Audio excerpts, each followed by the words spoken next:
Friends ఇప్పుడు చూపించిన రెండు సమాధులు ఇద్దరు తండ్రి కొడుకులంట. ఇక్కడే సజీవ సమాధి అయినరు సిద్ధయ్య కొడుకు.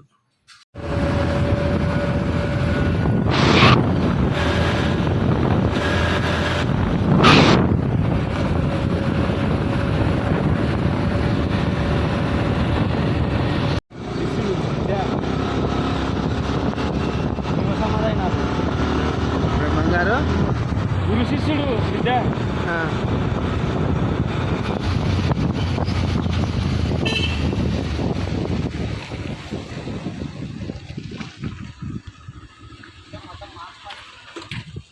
మారిందిలే అవంతా ఇంకా పని నడుస్తున్నాయి.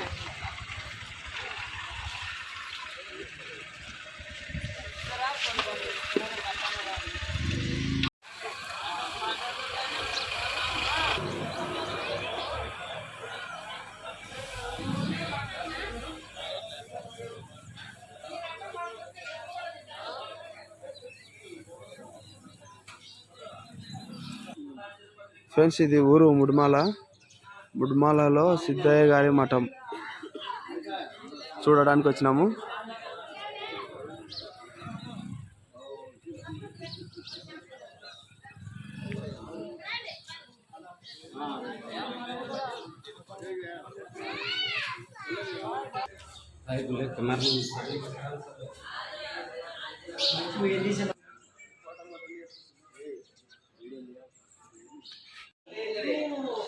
ఇక్కడ టోకన్ టికెట్ తీసుకొని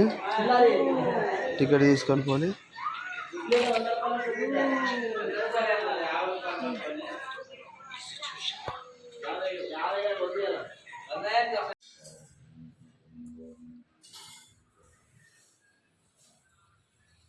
ఫ్రెండ్స్ ఇప్పుడు చూపించిన రెండు సమాధులు ఇద్దరు తండ్రి కొడుకులంట. ఇక్కడే సజీవ సమాధి అయినరు సిద్ధయ్య కొడుకు.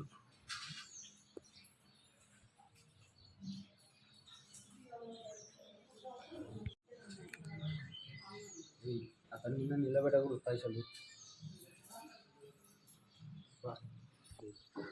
ఈ సిద్ధయ్య గారి మఠం అన్నమాట. సిద్ధయ్య గారి మఠం అయితే మన బ్రహ్మంగారు సమాధి అయినప్పుడు ఆయన సమాధికి పూలకు పంపించినప్పుడు ఆయన తిరిగి వచ్చినప్పుడు మళ్ళీ ఈ ఊరు పోయి పెళ్లి చేసుకున్నప్పుడు ఆయన తిరిగి వచ్చి ఇలా పెళ్లి చేసుకున్నప్పుడు ఆయనకు 5 మంది కొడుకులు సిద్ధయ్య గారికి 5 మంది కొడుకులు. ఆ రెండు ఉన్న సమాధిని ఆడ ఫస్ట్ లోపల గర్భగుడిలో ఉంది సిద్ధయ్య పక్కన పెద్ద కొడుకు ఈడ ఉంది. ఈడ ముగ్గురు. ఈడ ఇద్దరు ఈడ ముగ్గురు కొడుకులా? ఈడ 3 సమాధిలా? ఈడ ఇప్పుడు ఈడ 2 ఉన్నాయి. ఇంకోటి అక్కడ ఉంది. ఆ 2 అంటే సజీవ సమాధి.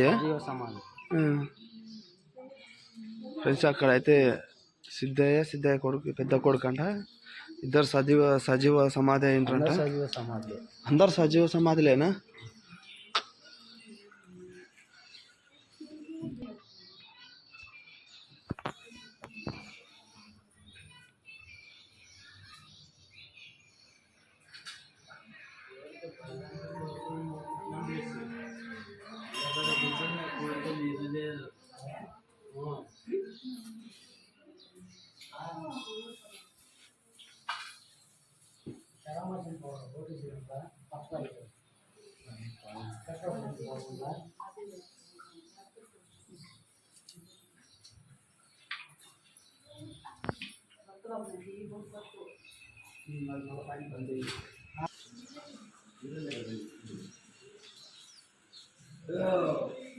అక్కడ లోపల కొట్టుకోకూడదు కానీ టెంకాయలు కొట్టుకోవాలి.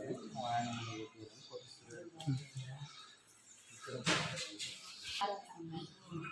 అటుపక్క మొత్తం అటుపక్క సిద్ధయ్య స్వామి మనవాళ్ళు 7వ తరం వాళ్ళు. ఈయన 6వ తరం ఆయన. ఈయన 6వ తరం ఆయన. ఈ వరుస 4 ఉన్నాయి. సిద్ధయ్య స్వామి కొడుకులు 4 లోపల ఆయన లోపల ఆయన. ఇప్పుడు ఇక్కడ ఉండేదంతా ఆయన సంతానమే. మా ఇప్పుడు 8వ తరం.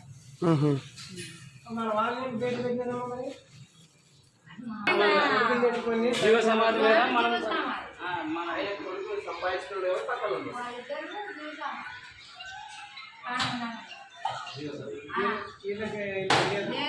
ఆడ బ్రహ్మంగారు